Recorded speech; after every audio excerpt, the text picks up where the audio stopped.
The Squid Game franchise may have wrapped up its main storyline in Season 3, but its influence lives on, now making waves in the fashion world.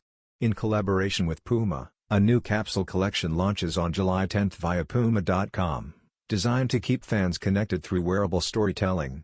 The release features 2 themed sneakers and a range of apparel, including graphic tees, a jersey, shorts, and a waist bag. The Palermo sneaker, priced at $90, draws from the hide-and-seek challenge in round 4 of the series, incorporating dusky tones, jagged embroidery, lace charms, and a keychain inspired by the show's signature shapes, circle, triangle, and square. Meanwhile, the Easy Rider model captures the drama of the jump rope challenge with rope laces, alternating tongue colors symbolizing player-guard conflict, and an image of the animatronic Cheol-Su on the heel. This fashion drop further extends Squid Game's cultural impact beyond the screen.